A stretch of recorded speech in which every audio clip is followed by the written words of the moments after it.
Let's start with DreamWorks' very first anime feature, Antz, the controversial predecessor to A Bug's Life. Did Disney think of the idea first? Did Katzenberg? Blah blah blah blah blah, who cares? Let's just look at the movie as a whole. The film stars an ant named Z, played by Woody Allen. He's, big surprise, a neurotic, living in a colony of ants where it's very easy to lose your identity. He has friends here and there, but for the most part he finds it hard to fit in.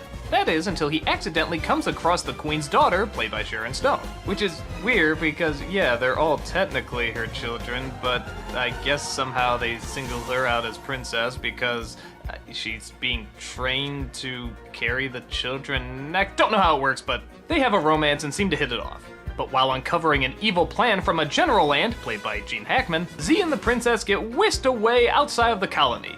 And thus the two are on a hair-raising adventure against humans, other insects, and even their own kind to find what they call paradise, known as Insectopia, which is really nothing more than a garbage can.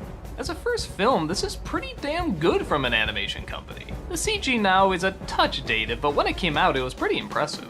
I find it interesting that I actually don't have a hard time telling the ants apart. They're not drawn like typical cartoon characters with big eyes or big expressions, but somehow I actually do know which ones are which. Part of that comes from the incredibly distinct voices that they have. Yeah, this movie really crams the celebrities in there. I mean, there's a ton.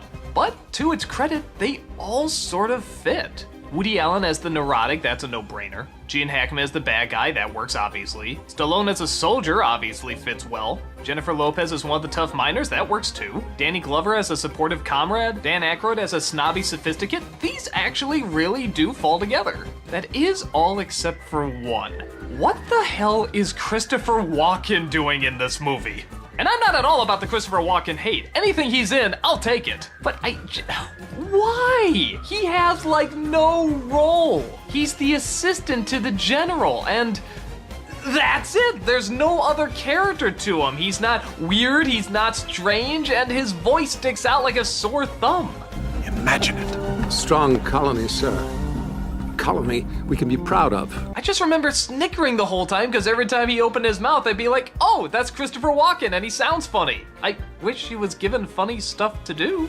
But while we're on the subject, the film is pretty funny. I mean, okay, not knee-slapping funny, but it certainly does great in creating these grand environments, made out of everyday small things. Their view of the world and the way they actually act as a colony is pretty entertaining. Literally, at birth, they decide whether or not they're gonna be a worker or a soldier. And of course, there's a lot of obvious commentary in either following the pack or being an individual, and where you draw the line. Which is why I think the film really does work better for maybe a younger audience. I remember when I saw this, I was a junior in high school. I was going through my rebellious artist phase, and this is just the movie I wanted to see.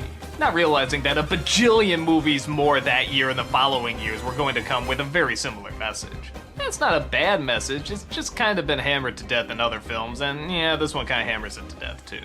But what makes it stand out is the characters, the environments they create, and the fact that while it's animated, it doesn't go totally kid-friendly. I mean, yeah, kids can watch it, and like I said, I enjoyed it in high school, but the designs aren't as colorful or baby-friendly as something like Pixar can be. Neither is the story or the content for that matter, and I think that gives it a little bit more of an edge. Even the bad guy's diabolical plan at first I thought was kind of cliched. What, he just wants to wipe out the weak, start all over, and have a survival of the fittest type thing? But when you really look at the way they set up this colony and the way things work, yeah, actually you can see how a character like that would be formed. I even give credit to the fact that the bugs are not all the same size like in A Bug's Life. Everything is actually to scale. The termites are much bigger, mantises are much bigger, bees are much bigger. It's like, yeah, bugs aren't all the same size, and that makes for a much more entertaining and threatening world to go through. So I really like the film. Does it have flaws? Sure. Is the message a little passé? A touch. But I think it still stands out as being a very unique tongue-in-cheek adventure. And audiences at the time seem to like it too. But this would turn out to be only the first big hit in DreamWorks' lineup.